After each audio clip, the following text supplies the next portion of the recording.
मैं रातां जाग जाग के मेहनत कर करके अपनी PhD की पढ़ाई जिहड़ी आ पूरी की और मैं इस विषय पर काम किया कि सिख इतिहास में जिहड़े गुरु साहिबान ने गुरु नानक देव जी तो लैके गुरु गोबिंद सिंह तक जिहड़े शहर वसाए ने उन्हां ते मैं जिहड़ी अपनी खोज की।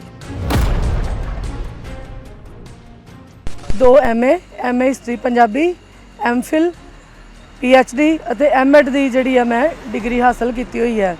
मेरी ये उम्र ही बीत गई इस आस ਵਿੱਚ कि मैनू भी सरकारी नौकरी मिलेगी।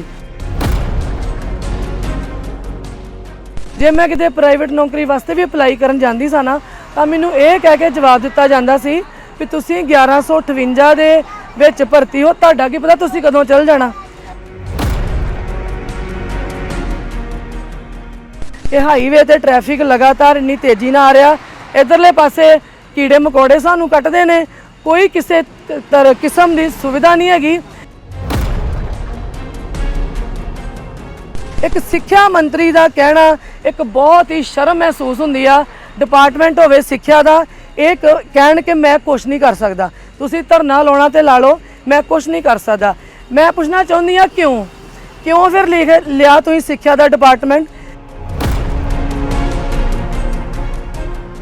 साडे विद्यार्थी जिन्होंने मैं पहलों पढ़ा चुकी हाँ सानू फोन करके दसदे ने कि मैडम तुहाडी हालत वेख के इन्ना कि सानू दुख हुंदा, असीं घर रोंदे अपने पेरेंट्स दे अगे कि साडे टीचर जिन्होंने सानू इन्नी मेहनत नाल पढ़ाया वो सड़कों ते रोलदे फिरदे आ, धक्के खांदे आ, उन्होंने किते नौकरी नहीं मिलती। विद्यार्थी कहंदे मैडम साडा पढ़न नूं दिल ही नहीं करदा।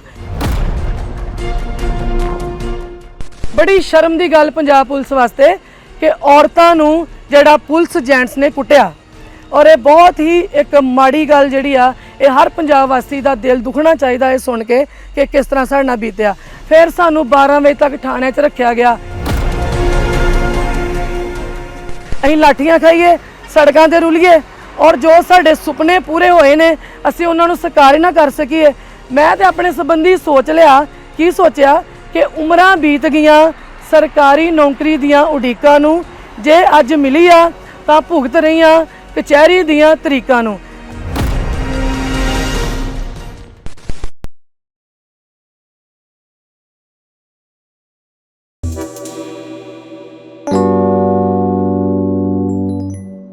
जी पंजाब दे सूझवान अते इंसाफ पसंद लोगों, सब तो पहला मेरी सत श्री अकाल कबूल करना। मैं डॉक्टर अमृत कौर 1158 भर्ती की एक पीड़ित उम्मीदवार हाँ। अज मैं तुहाडे सारिਆਂ सामने अपनी जिंदगी का संघर्षमई सफ़र जिहड़ा शेयर करन जा रही हाँ। मेरी जे मैं अपनी पढ़ाई की गल करा विद्या पढ़ाई की तो मेरे कोल 2 MA history Punjabi MPhil PhD ਅਤੇ M.Ed ਦੀ ਜਿਹੜੀ ਆ मैं डिग्री हासिल की हुई है। और ये ਜਿਹੜੀਆਂ ਸਾਰੀਆਂ मैं जिन्नियां भी डिग्रियां मेरे कोल ने ये बिल्कुल टैसट बेस सीगियां, एंट्रेंस टैसट पास कर करके मैं डिग्रियां जड़ियां हासिल कीतियां। शुरू तो सारी मेरी उम्र ही बीत गई पढ़द्या पढ़ाउंदियां, नाल नाल मैं टीचिंग भी करती रही। मैं एक इहो जिहे परिवार नूं बिलोंग करदी हाँ जो कि मध्य श्रेणी नाल संबंधित हाँ। और मेरे फादर LIC विच जिहड़े एडमिनिस्ट्रेटिव ऑफिसर तौर पर रिटायर होए सीगे, बाद च उन्हां दी जिहड़ी 2001 विच उन्हां दी डैथ हो गई। उन्हां दी डैथ तो पहलां तां साडे घर दा माहौल बहुत ही अच्छा सीगा, हर तरह दीयां सहूलतां सीगियां। जदों उन्हां दी डैथ हुई उस तो बाद साडे घर दी आर्थिक अवस्था जिहड़ी आ ओह विगड़नी शुरू हो गई, क्योंकि मेरे मम्मी नूं केंद्री सरकार वल्लों जिहड़ी आ फादर दी पेंशन मिलदी सी, जिहड़ी कि बाद विच बहुत थोड़ी रकम जिहड़ी हो गई 3-4 हज़ार तो शुरू हो गए, अज मसां ही महीने की जिहड़ी आ 9700 के करीब वो पेंशन जिहड़ी हो चुकी आ। और मेरे परिवार विच एक मेरी भैन जो कि मुंबई विच तलाकशुदा जिंदगी अपनी जी रही आ, एक मेरा ब्रदर ਉਹਦੀ भी उम्र काफ़ी वड्डी हो गई पर अजे तक उसनों भी कोई जिहड़ी आ सरकारी नौकरी नहीं मिल सकी। वो भी फाइन आर्ट्स का जिहड़ा एक विद्यार्थी अते आर्टिस्ट आ।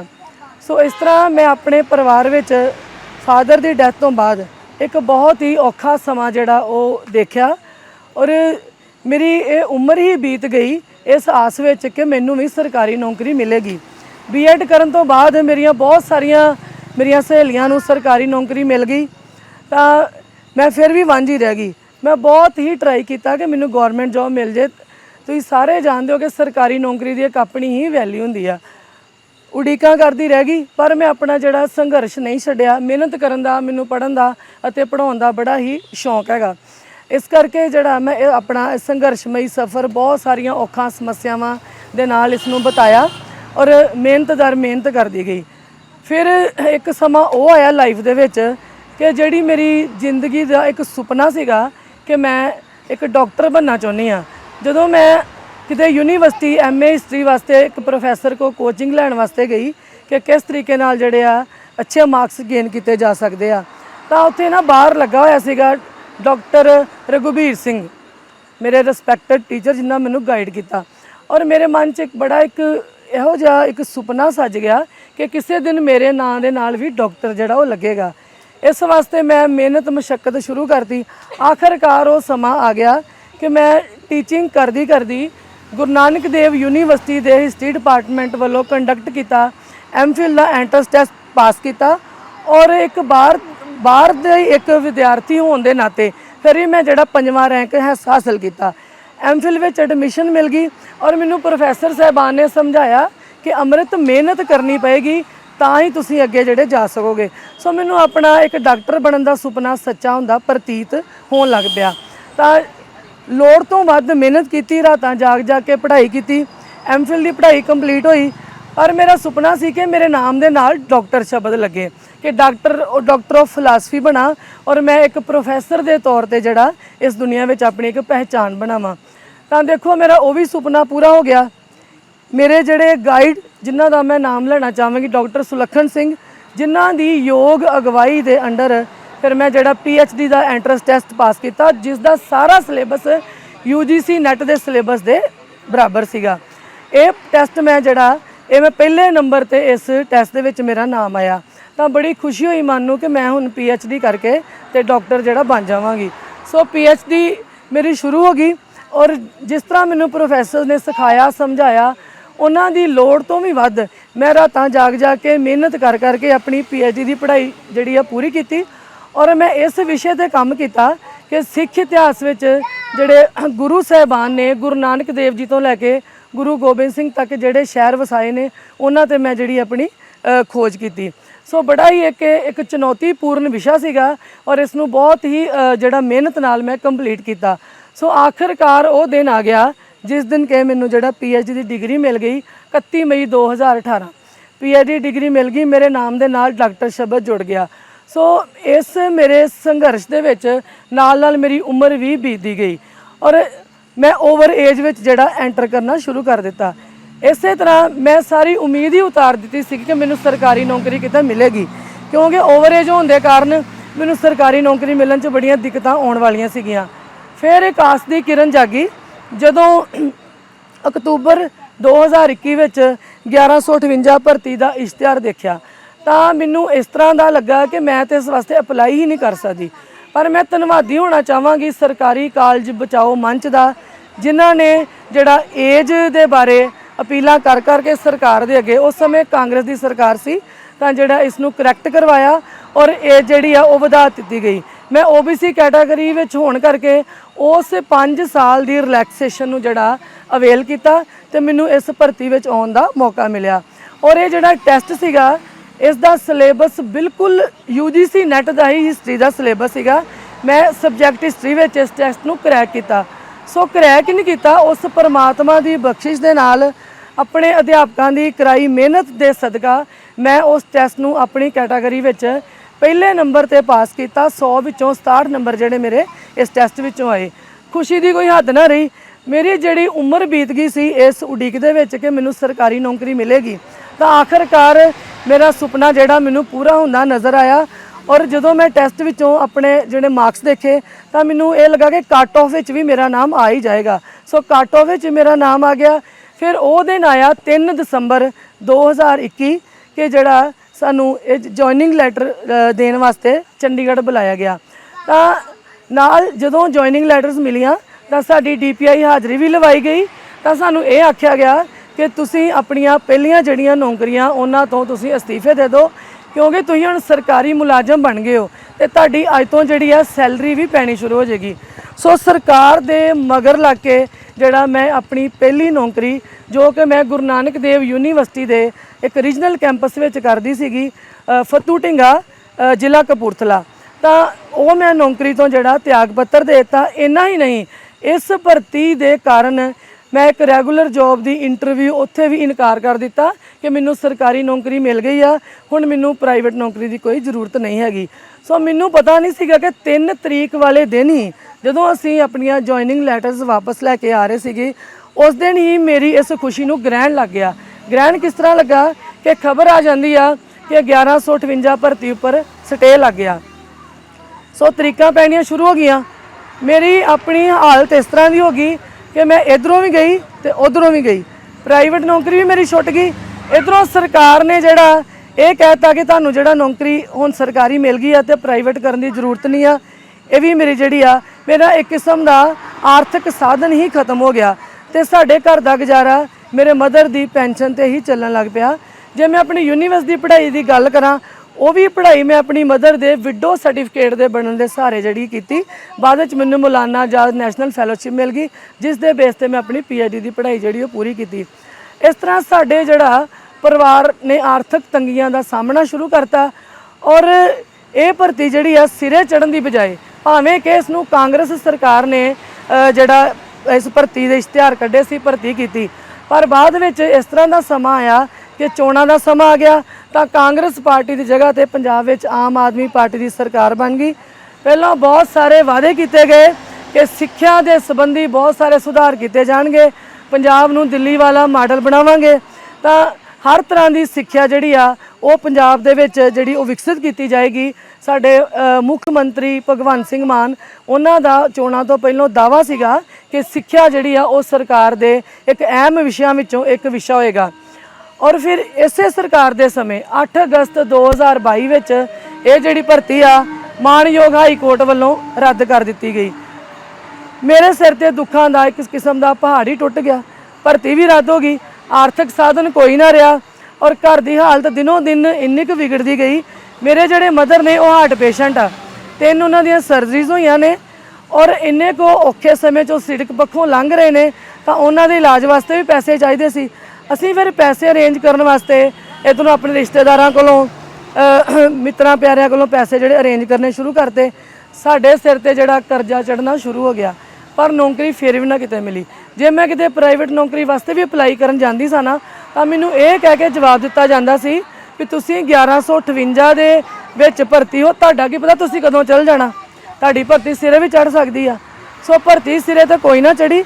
ਭਰਤੀ ਰੱਦ ਹੋਣ ਤੋਂ ਬਾਅਦ ਸਾਡਾ ਡਬਲ ਬੈਂਚ ਤੇ ਕੇਸ ਲੱਗ ਗਿਆ ਔਰ ਇਸ ਦੌਰਾਨ ਜਿਹੜਾ ਇੱਕ ਸਰਕਾਰ ਨੇ ਇਹ ਪ੍ਰੋਵੀਜ਼ਨ ਕੀਤਾ ਸੀਗਾ ਕਿ ਜਿਹੜਾ ਸਾਡੇ ਕੋਲ ਐਫੀਡੈਵਿਟ ਲੈ ਲੇ ਕਿ ਤੁਸੀਂ ਕਿਤੇ ਸਰਵਿਸ ਨਹੀਂ ਕਰ ਸਕਦੇ, ਕਿਉਂਕਿ ਤਨਖਾਹਾਂ ਵਾਸਤੇ ਸਾਨੂੰ ਅਲੱਗ-ਅਲੱਗ ਸਟੇਸ਼ਨ ਦਿੱਤੇ ਗਏ, ਪਰ ਉਹ ਵੀ ਸਾਡੀ ਮਾੜੀ ਕਿਸਮਤ ਕਹਿ ਸਕਦੇ ਆ, ਉਹ ਵੀ ਸਾਡਾ ਸੁਪਨਾ ਜਿਹੜਾ ਪੂਰਾ ਨਾ ਹੋ ਸਕਿਆ।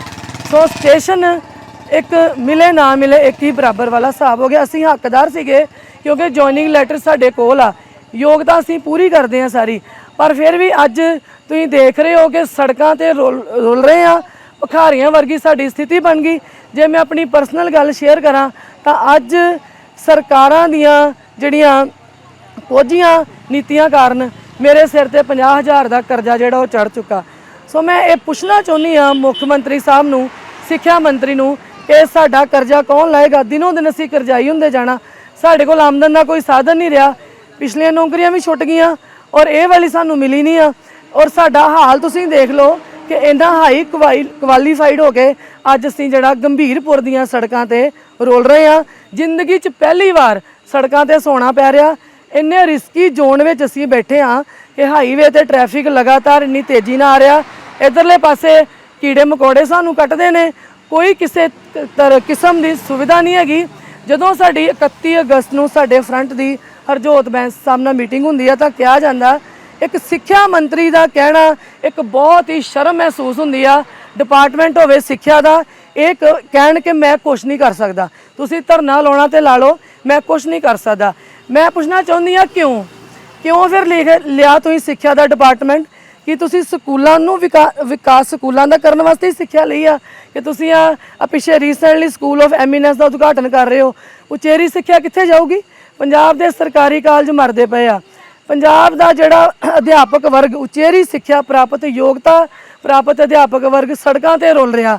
ਸਾਡੇ ਵਿਦਿਆਰਥੀ ਜਿਨ੍ਹਾਂ ਨੂੰ ਮੈਂ ਪਹਿਲਾਂ ਪੜ੍ਹਾ ਚੁੱਕੀ ਹਾਂ ਸਾਨੂੰ ਫੋਨ ਕਰਕੇ ਦੱਸਦੇ ਨੇ ਕਿ ਮੈਡਮ ਤੁਹਾਡੀ ਹਾਲਤ ਵੇਖ ਕੇ ਇੰਨਾ ਕਿ ਸਾਨੂੰ ਦੁੱਖ ਹੁੰਦਾ, ਅਸੀਂ ਘਰ ਰੋਂਦੇ ਹਾਂ ਆਪਣੇ ਪੇਰੈਂਟਸ ਦੇ ਅੱਗੇ ਕਿ ਸਾਡੇ ਟੀਚਰ ਜਿਨ੍ਹਾਂ ਨੇ ਸਾਨੂੰ ਇੰਨੀ ਮਿਹਨਤ ਨਾਲ ਪੜ੍ਹਾਇਆ ਉਹ ਸੜਕਾਂ ਤੇ ਰੁਲਦੇ ਫਿਰਦੇ ਆ, ਧੱਕੇ ਖਾਂਦੇ ਆ, ਉਹਨਾਂ ਨੂੰ ਕਿਤੇ ਨੌਕਰੀ ਨਹੀਂ ਮਿਲਦੀ। ਵਿਦਿਆਰਥੀ ਕਹਿੰਦੇ ਮੈਡਮ ਸਾਡਾ ਪੜ੍ਹਨ ਨੂੰ ਦਿਲ ਹੀ ਨਹੀਂ ਕਰਦਾ, ਸਾਡਾ ਦਿਲ ਕਰਦਾ ਕਿ ਅਸੀਂ ਇੱਥੋਂ ਬਾਹਰ ਹੀ ਚੱਲ ਜਾਈਏ।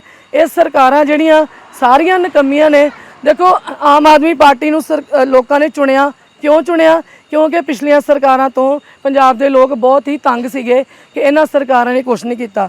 ਬੜੀਆਂ ਉਮੀਦਾਂ ਸੀਗੀਆਂ, ਇਹਨਾਂ ਨੇ ਇੰਨੇ ਵਾਅਦੇ ਕੀਤੇ, ਦਾਅਵੇ ਕੀਤੇ, ਪਰ ਉਹ ਸਾਰੇ ਵਾਅਦੇ ਦਾਅਵੇ ਸਾਰਾ ਪੰਜਾਬ ਜਾਣਦਾ ਕਿ ਸਾਰੇ ਵਾਅਦੇ ਦਾਅਵੇ ਇੱਕ ਫੇਕ ਸਾਬਤ ਹੋ ਗਏ। ਇਹ ਜਿਹੜੀ ਗਵਰਨਮੈਂਟ ਆ ਜਿਹੜੀ ਇਹ ਕਹਿੰਦੀ ਫਿਰਦੀ ਸੀਗੀ ਕਿ ਅਸੀਂ ਪੰਜਾਬ ਦੇ ਵਿੱਚ ਧਰਨੇ ਨਹੀਂ ਲੱਗਣ ਦੇਣੇ, ਜਿਹੜੇ ਸਾਡੇ ਵੀਰਾਂ ਦੀਆਂ ਪੱਗਾਂ ਨਹੀਂ ਲੱਥਣਗੀਆਂ, ਭੈਣਾਂ ਦੀਆਂ ਚੁੰਨੀਆਂ ਨਹੀਂ ਫਟਣਗੀਆਂ। ਮੈਂ ਅੱਖੀਂ ਡਿੱਠਾ ਹਾਲ ਦੇਖਿਆ। ਮੈਂ ਹਰ ਤਰ੍ਹਾਂ ਦੇ ਆਪਣੇ ਫਰੰਟ ਦੇ ਰੋਸ ਪ੍ਰਦਰਸ਼ਨਾਂ ਵਿੱਚ ਹਿੱਸਾ ਲਿਆ ਔਰ ਮੈਨੂੰ ਰਾਤਾਂ ਨਹੀਂ ਭੁੱਲਦੀਆਂ। ਬਰਨਾਲੇ ਵਿੱਚ ਜਦੋਂ ਸਾਨੂੰ ਜਿਹੜਾ ਥਾਣਿਆਂ ਵਿੱਚ ਰੱਖਿਆ ਗਿਆ, ਪੰਜਾਬ ਦੀ ਪੁਲਿਸ ਦੀ ਨਲਾਇਕੀ ਮੈਂ ਸ਼ੇਅਰ ਕਰਨਾ ਚਾਹੁੰਦੀ ਹਾਂ ਕਿ ਜਦੋਂ ਸਾਡੇ ਤੇ ਲਾਠੀ ਚਾਰਜ ਹੋਇਆ, ਲੁਧਿਆਣੇ ਵਿੱਚ ਵੀ ਹੋਇਆ ਔਰ ਬਰਨਾਲੇ ਵਿੱਚ ਵੀ ਹੋਇਆ। ਬੜੀ ਸ਼ਰਮ ਦੀ ਗੱਲ ਪੰਜਾਬ ਪੁਲਿਸ ਵਾਸਤੇ ਕਿ ਔਰਤਾਂ ਨੂੰ ਜਿਹੜਾ ਪੁਲਿਸ ਜੈਂਟਸ ਨੇ ਕੁੱਟਿਆ ਔਰ ਇਹ ਬਹੁਤ ਹੀ ਇੱਕ ਮਾੜੀ ਗੱਲ ਜਿਹੜੀ ਆ। ਇਹ ਹਰ ਪੰਜਾਬ ਵਾਸੀ ਦਾ ਦਿਲ ਦੁਖਣਾ ਚਾਹੀਦਾ ਇਹ ਸੁਣ ਕੇ ਕਿ ਕਿਸ ਤਰ੍ਹਾਂ ਸਾਡੇ ਨਾਲ ਬੀਤਿਆ। ਫਿਰ ਸਾਨੂੰ 12 ਵਜੇ ਤੱਕ ਥਾਣੇ 'ਚ ਰੱਖਿਆ ਗਿਆ। ਕਿਉਂ? ਜਦ ਕਿ ਕਾਨੂੰਨ ਇਹ ਕਹਿੰਦਾ ਹੈ ਕਿ 7 ਵਜੇ ਤੋਂ ਬਾਅਦ ਤੁਸੀਂ ਕਿਸੇ ਮਹਿਲਾ ਨੂੰ ਥਾਣੇ ਵਿੱਚ ਨਹੀਂ ਰੱਖ ਸਕਦੇ। ਸਿਰਫ ਥਾਣੇ ਵਿੱਚ ਇੰਨੀ ਦੇਰ ਨਹੀਂ ਰੱਖਿਆ ਗਿਆ, ਨਾਲ ਸਾਡੇ ਉੱਪਰ ਪਰਚੇ ਵੀ ਕਰਨ ਦੀ ਕੋਸ਼ਿਸ਼ ਕੀਤੀ ਗਈ। ਮੈਂ ਪੁੱਛਣਾ ਚਾਹੁੰਦੀ ਕੀ ਹੈ ਸਾਡਾ ਕਸੂਰ? What is our fault? ਕਿ ਅਸੀਂ ਇੰਨੀ ਜ਼ਿਆਦਾ ਪੜ੍ਹਾਈ ਇਸ ਵਾਸਤੇ ਹੀ ਕੀਤੀ ਆ ਅਸੀਂ ਲਾਠੀਆਂ ਖਾਈਏ, ਸੜਕਾਂ ਤੇ ਰੁਲੀਏ ਔਰ ਜੋ ਸਾਡੇ ਸੁਪਨੇ ਪੂਰੇ ਹੋਏ ਨੇ ਅਸੀਂ ਉਹਨਾਂ ਨੂੰ ਸਾਕਾਰ ਹੀ ਨਾ ਕਰ ਸਕੀਏ? ਮੈਂ ਤੇ ਆਪਣੇ ਸੰਬੰਧੀ ਸੋਚ ਲਿਆ, ਕੀ ਸੋਚਿਆ ਕਿ ਉਮਰਾਂ ਬੀਤ ਗਈਆਂ ਸਰਕਾਰੀ ਨੌਕਰੀ ਦੀਆਂ ਉਡੀਕਾਂ ਨੂੰ, ਜੇ ਅੱਜ ਮਿਲੀ ਆ ਤਾਂ ਭੁਗਤ ਰਹੀਆਂ ਕਚਹਿਰੀ ਦੀਆਂ ਤਰੀਕਾਂ ਨੂੰ। ਅਜੇ ਵੀ ਸਾਡੀ ਜਿਹੜੀ ਭਰਤੀ ਅਦਾਲਤ ਵਿੱਚ ਲਟਕ ਰਹੀ ਆ ਔਰ ਸਾਡੀ ਸਰਕਾਰ ਤਮਾਸ਼ਾ ਵੇਖ ਰਹੀ ਆ। ਸਾਨੂੰ ਸਭ ਪਤਾ ਲੱਗ ਚੁੱਕਾ ਕਿ ਜੇ ਇਹ ਸਰਕਾਰ ਚਾਹਵੇ ਤਾਂ ਸਾਨੂੰ ਡਿਫੈਂਡ ਕਰਕੇ ਕੋਰਟ ਤੋਂ ਰਿਲੀਫ ਲੈ ਕੇ ਸਾਡੀ ਕੰਡੀਸ਼ਨਲ ਜੁਆਇਨਿੰਗ ਕਰਾ ਸਕਦੀ ਆ। ਪਰ ਸਰਕਾਰ ਦੇ ਇਰਾਦੇ ਜਿਹੜੇ ਆ ਉਹ ਸਹੀ ਨਹੀਂ ਜਾਪਦੇ, ਕਿਉਂਕਿ ਤੁਸੀਂ ਦੇਖ ਰਹੇ ਹੋ ਕਿ ਸਾਡੇ ਨਾਲ ਸਾਥ ਦੇਣ ਦੀ ਬਜਾਏ ਸਰਕਾਰ ਸਾਨੂੰ ਸੜਕਾਂ ਤੇ ਰੋਲ ਰਹੀ ਆ। ਹਰਜੋਤ ਬੈਂਸ ਨੇ ਔਰ ਮੁੱਖ ਮੰਤਰੀ ਨੇ ਸਾਡੀ ਬਿਲਕੁਲ ਸਾਰ ਨਹੀਂ ਲਈ, ਸਾਡਾ ਪੱਖ ਪੂਰਦੀਆਂ ਨੇ ਉਹ ਸੰਸਥਾਵਾਂ। ਮੈਂ ਉਹਨਾਂ ਦਾ ਧੰਨਵਾਦੀ ਹੋਣਾ ਚਾਹਾਂਗੀ ਮੀਡੀਆ ਦੇ ਥਰੂ। ਕਿਸਾਨ ਜਥੇਬੰਦੀਆਂ ਔਰ ਅਧਿਆਪਕ ਜਥੇਬੰਦੀਆਂ, ਵਿਦਿਆਰਥੀ ਜਥੇਬੰਦੀਆਂ, ਗੰਭੀਰਪੁਰ ਦੇ ਸਾਰੇ ਜਿਹੜੇ ਇਸ ਇਲਾਕੇ ਦੇ ਸਰਪੰਚ ਪੰਚ, ਇਸ ਇਲਾਕੇ ਦੇ ਲੋਕ ਸਾਡਾ ਸਾਥ ਦੇ ਰਹੇ। ਤੁਸੀਂ ਦੇਖ ਰਹੇ ਹੋ ਕਿ ਸਾਨੂੰ ਵਾਟਰਪ੍ਰੂਫ ਟੈਂਟ ਵੀ ਲਗਾ ਕੇ ਦਿੱਤਾ ਗਿਆ, ਇਲੈਕਟ੍ਰਿਸਿਟੀ ਵੀ ਪ੍ਰੋਵਾਈਡ ਕੀਤੀ ਗਈ। ਇਹ ਸਾਨੂੰ ਸਰਕਾਰ ਨੇ ਨਹੀਂ ਦਿੱਤੀ, ਸਰਕਾਰ ਨੇ ਸਾਨੂੰ ਤਬਾਹ ਕੀਤਾ ਔਰ ਸਾਡੇ ਤੇ ਜ਼ੁਲਮ ਢਾਏ ਜਾ ਰਹੇ ਆ। ਸਾਹਮਣੇ ਸਾਡੇ ਪੁਲਿਸ ਖਿਲਾਰੀ ਹੋਈ ਆ, ਜਰਾ ਵੀ ਅਸੀਂ ਕੋਈ ਆਪਣੇ ਨਾਅਰੇਬਾਜ਼ੀ ਵੀ ਕਰਦੇ ਆ ਨਾ ਤਾਂ ਪੁਲਿਸ ਲਾਠੀਆਂ ਮਾਰਨ ਨੂੰ ਤਿਆਰ ਹੋ ਜਾਂਦੀ ਆ। ਇਸੇ ਦਿਨ ਇਹਨਾਂ ਦੇ ਕਿ ਮੌਕਾ ਤਾੜ ਕੇ ਸਾਨੂੰ ਧਮਕੀਆਂ ਵੀ ਦਿੱਤੀਆਂ ਗਈਆਂ ਕਿ ਤੁਹਾਨੂੰ ਜਿਹੜਾ ਤੁਹਾਡਾ ਧਰਨਾ ਸੀ ਰਾਤੋਂ ਰਾਤ ਉਠਾ ਦੇਣਾ। ਇਹ ਦੱਸੋ ਕਿ ਕਿੰਨੀ ਸ਼ਰਮ ਵਾਲੀ ਗੱਲ ਹੈ ਸਰਕਾਰ ਦੇ ਵਾਸਤੇ। ਸੋ ਮੈਂ ਪੰਜਾਬ ਦੇ ਸਾਰੇ ਵਾਸੀਆਂ ਨੂੰ ਜਿਨ੍ਹਾਂ ਨੂੰ ਵਾਕਿਆ ਹੀ ਨਿਆਂ ਪਸੰਦ ਆ, ਜਿਹੜੇ ਸੂਝਵਾਨ ਨੇ, ਜਿਹੜੇ ਮੈਨੂੰ ਸੁਣ ਰਹੇ ਆ ਮੀਡੀਆ ਦੇ ਥਰੂ, ਮੈਂ ਅਪੀਲ ਕਰਨਾ ਚਾਹੁੰਦੀ ਆ ਕਿ ਜੇ ਤੁਹਾਡੇ ਵਿੱਚ ਇਨਸਾਨੀਅਤ ਆ, ਸਾਡੇ ਦੁੱਖ ਦਰਦ ਵੇਖ ਕੇ ਤੁਹਾਡੀ ਆਤਮਾ ਜਾਗਦੀ ਆ, ਤਾਂ ਸਾਡੇ ਇਸ ਧਰਨੇ ਵਿੱਚ ਜੋ ਕਿ ਗੰਭੀਰਪੁਰ ਸਿੱਖਿਆ ਮੰਤਰੀ ਦੇ ਜਿਹੜਾ ਘਰ ਦੇ ਅੱਗੇ ਧਰਨਾ ਲੱਗਾ ਹੋਇਆ, ਸਾਡਾ ਸਾਥ ਦਿਓ। ਸਾਡੀ ਇਹ ਭਰਤੀ ਜਿਹੜੀ ਪੂਰੀ ਹੋਣੀ ਚਾਹੀਦੀ ਆ। ਅਸੀਂ ਇਸ ਧਰਨੇ ਤੇ ਡਟੇ ਹੋਏ ਆ। ਜਿੰਨਾ ਮਰਜ਼ੀ ਸਾਡੇ ਤੇ ਜ਼ੁਲਮ ਢਾਇਆ ਜਾਵੇ, ਜਿੰਨਾ ਮਰਜ਼ੀ ਸਾਨੂੰ ਤਬਾਹ ਕੀਤਾ ਜਾਵੇ, ਅਸੀਂ ਡਟੇ ਹੀ ਰਹਿਣਾ ਔਰ ਆਪਣੇ ਹੱਕ ਜਿਹੜੇ ਇੱਥੋਂ ਅਸੀਂ ਲੈ ਕੇ ਹੀ ਜਾਣੇ ਆ। ਇਹ ਸਾਡਾ ਮੇਰਾ ਕੱਲ੍ਹ ਦਾ ਸੰਕਲਪ ਨਹੀਂ ਆ, ਇਹ ਸਾਡਾ 1158 ਸਹਾਇਕ ਪ੍ਰੋਫੈਸਰਾਂ ਤੇ ਸਾਡੇ ਜਿਹੜੇ ਲੈਬਰੇਟਰੀ ਫਰੰਟ ਵਾਲੇ ਸਾਥੀ, ਸਾਡੇ ਸਾਰੇ ਸਾਥੀਆਂ ਦਾ ਸੰਕਲਪ ਆ ਕਿ ਅਸੀਂ ਇੱਥੋਂ ਤਾਜੀ ਉੱਠਣਾ। ਜਾਨ ਸਾਡੀ ਚੱਲ ਜੇ, ਜੋ ਮਰਜ਼ੀ ਹੋ ਜੇ, ਅਸੀਂ ਸਿਰ ਤੇ ਕਫਨ ਬੰਨ੍ਹ ਕੇ ਬੈਠ ਗਏ ਆ। ਜੇ ਸਾਡੀ ਭਰਤੀ ਪੂਰੀ ਨਹੀਂ ਹੋਈ ਤਾਂ ਸਾਡਾ ਇਹ ਸੰਘਰਸ਼ ਹੋਰ ਤਿੱਖਾ ਹੋਏਗਾ। ਜੋ ਸਾਨੂੰ ਮਰਜ਼ੀ ਕਰਨਾ ਪਵੇ ਅਸੀਂ ਕਰਾਂਗੇ। ਔਰ ਇਤਿਹਾਸਕ ਧਰਤੀ ਅਨੰਦਪੁਰ ਸਾਹਿਬ ਦੀ ਧਰਤੀ ਇਤਿਹਾਸ ਵਿਸ਼ੇ ਨਾਲ ਸੰਬੰਧਿਤ ਹੋਣ ਕਰਕੇ ਇੰਨਾ ਕੁ ਤੇ ਮੈਂ ਜਾਣ ਗਈ ਹਾਂ ਕਿ ਇਹ ਜਿਹੜੀ ਧਰਤੀ ਉਹ ਧਰਤੀ ਆ ਜਿੱਥੋਂ ਕਦੀ ਵੀ ਕੋਈ ਹਾਰ ਕੇ ਨਹੀਂ ਮੁੜਿਆ। ਗੁਰੂ ਗੋਬਿੰਦ ਸਿੰਘ ਜੀ ਨੇ ਇੱਥੇ ਸਮਕਾਲੀ ਸਰਕਾਰ ਦੇ ਜ਼ੁਲਮਾਂ ਦਾ ਡਟ ਕੇ ਵਿਰੋਧ ਕੀਤਾ ਔਰ ਇੱਕ ਦਿਨ ਤੁਸੀਂ ਸਾਰੇ ਜਾਣਦੇ ਕਿ ਮੁਗਲ ਸਾਮਰਾਜ ਦਾ ਪਤਨ ਹੋਇਆ, ਸਮਕਾਲੀ ਸਰਕਾਰ ਦੀਆਂ ਧੱਜੀਆਂ ਉੱਡ ਗਈਆਂ। ਸੋ ਇਸ ਕਰਕੇ ਜਿਹੜਾ ਮੈਨੂੰ ਪੂਰਾ ਵਿਸ਼ਵਾਸ ਆ ਆਪਣੇ ਸਾਥੀਆਂ ਤੇ, ਉਹਨਾਂ ਦੀ ਯੋਗਤਾ ਤੇ ਕਿ ਇਹ ਸਾਡੀ ਭਰਤੀ ਪੂਰੀ ਹੋਏਗੀ। ਅਸੀਂ ਡਟੇ ਰਵਾਂਗੇ, ਆਪਣਾ ਸੰਘਰਸ਼ ਤਿੱਖਾ ਕਰਾਂਗੇ ਔਰ ਸਰਕਾਰ ਨੂੰ ਇੱਕ ਦਿਨ ਸਾਡੀ ਗੱਲ ਸੁਣਨੀ ਹੀ ਪਏਗੀ। ਇਸ ਵਾਸਤੇ ਸਾਨੂੰ ਸਮਰਥਨ ਦੀ ਲੋੜ ਆ, ਜਿਹੜਾ ਕਿ ਪੰਜਾਬ ਦੀ ਹਰ ਇੱਕ ਜਥੇਬੰਦੀ, ਪੰਜਾਬ ਦੇ ਵਾਸੀਆਂ ਨੂੰ। ਅੰਤ ਵਿੱਚ ਮੈਂ ਇਹੋ ਫਿਰ ਦੁਬਾਰਾ ਅਪੀਲ ਕਰਦੀ ਆ, ਹੱਥ ਜੋੜ ਕੇ ਮੇਰੀ ਬੇਨਤੀ ਆ ਪੰਜਾਬ ਦੇ ਸੂਝਵਾਨ ਸਿਆਣੇ ਇਨਸਾਫ ਪਸੰਦ ਲੋਕਾਂ ਨੂੰ ਕਿ ਸਾਨੂੰ ਸਰਕਾਰ ਦੇ ਜ਼ੁਲਮਾਂ ਤੋਂ ਬਚਾਇਆ ਜਾਵੇ, ਸਾਨੂੰ ਇਨਸਾਫ ਦਿੱਤਾ ਜਾਵੇ। ਅਸੀਂ ਪੂਰੇ ਹੱਕਦਾਰ ਹਾਂ ਸਰਕਾਰੀ ਕਾਲਜਾਂ ਵਿੱਚ ਜਾਣ ਦੇ, ਸਾਨੂੰ ਸਰਕਾਰੀ ਕਾਲਜ ਮੁਹੱਈਆ ਕਰਾਏ ਜਾਣ। ਸਾਡੇ 122 ਸਾਥੀ ਜਿਹੜੇ ਕਿ ਕਾਲਜਾਂ ਵਿੱਚ ਕੰਮ ਕਰ ਰਹੇ ਨੇ, ਮੁਬਾਰਕ ਨੇ, ਉਹਨਾਂ ਦਾ ਕੰਮ ਵੀ ਬਰਕਰਾਰ ਰੱਖਿਆ ਜਾਵੇ ਔਰ ਬਾਕੀ ਰਹਿੰਦੇ ਸਾਥੀਆਂ ਨੂੰ ਛੇਤੀ ਤੋਂ ਛੇਤੀ ਕਾਲਜ ਜੁਆਇਨ ਕਰਾਏ ਜਾਣ। ਬਹੁਤ ਬਹੁਤ ਧੰਨਵਾਦ।